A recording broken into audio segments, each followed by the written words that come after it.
जय श्री कृष्णा, जय श्री राधे। 35वां अध्याय। शौनक ऋषि ने पूछा कि हे सूत जी, दूसरे के द्वारा देने पर ही पुण्य मिलता है या बिना दिए हुए भी मिल जाता है? तब सूत जी ने कहा कि पाप तथा पुण्य दोनों बिना दिए हुए भी मिलते हैं। सतयुग में एक का किया हुआ पाप तथा पुण्य कर्म सारे देश को, त्रेता में ग्राम को तथा द्वापर में कुल को मिलता था, परंतु कलयुग में केवल करने वाले को ही पाप और पुण्य मिलता है। एक पात्र में साथ साथ भोजन करने वालों को पाप व पुण्य का आधा भाग मिलता है। दूसरे की निंदा करने वाले, सुनने वाले अथवा चिंतन करने वाले को भी पाप पुण्य मिलता है। दूसरे का द्रव्य चुराकर दान देने वाला पाप का भागी होता है। पाप या पुण्य का उद्देश्य करने वाले को छठा अंश प्राप्त होता है। प्रजा का छठा अंश राजा को प्राप्त होता है। इसी प्रकार शिष्य से गुरु, पिता से पुत्र तथा स्त्री से पति भी छठा अंश पाते हैं, परंतु स्त्री पति का आधा पुण्य पाती है। इस प्रकार बिना दिए भी एक दूसरे को पाप तथा पुण्य की प्राप्ति होती है।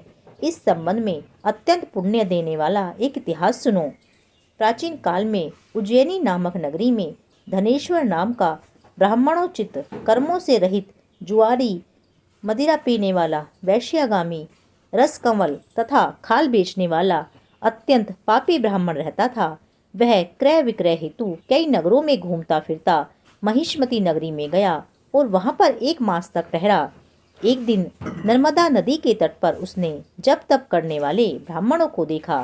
फिर पूर्णिमा को गो ब्राह्मण का पूजन तथा सायंकाल शिवजी का दीपदान महोत्सव भी देखा। मगर उस रात्रि को एक सर्प ने उसे काट लिया।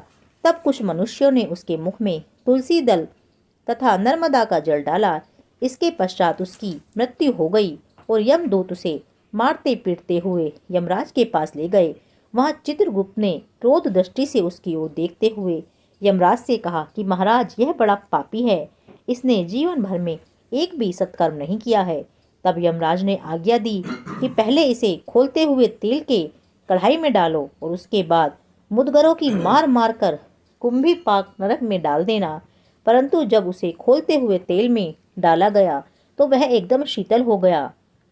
जब यह बात यमराज ने सुनी तो वे भी आश्चर्यचकित हुए। ठीक उसी समय नारद मुनि यमराज की सभा में आ पहुँचे। तब यमराज के पूछने पर नारद जी ने कहा, धनेश्वर महापापी होने पर भी कार्तिक मास का व्रत करने वालों के सत्संग के प्रभाव से पुण्यात्मा हो गया है। नर्मदा का जल तथा तुलसी दल इसके मुख में छोड़े गए। विष्णु जी का नाम भी इसके कान में पड़ा। बस इसी कारण यह पाप रहित हो गया है। इतना कहकर नारद जी ब्रह्मलोक को चले गए। उधर धनेश्वर कुबेर का अनुगामी धन यज्ञ हुआ, जिसके नाम से अयोध्या नगरी में भगवान गदाधर नाम का तीर्थ विख्यात हुआ। सूत जी कहते हैं, किसी इच्छा से किया गया पाप गीला तथा कामना रहित पाप सूखा कहा जाता है। इस कार्तिक मास के व्रत के प्रभाव से मनुष्य द्वारा किए गए गीले तथा सूखे अर्थात सभी पाप नष्ट हो जाते हैं। हे ऋषियों, उस परम पिता परमात्मा की कृपा से यह कार्तिक मास महात्म्य संपूर्ण हुआ। जय श्री कृष्णा, जय श्री राधे।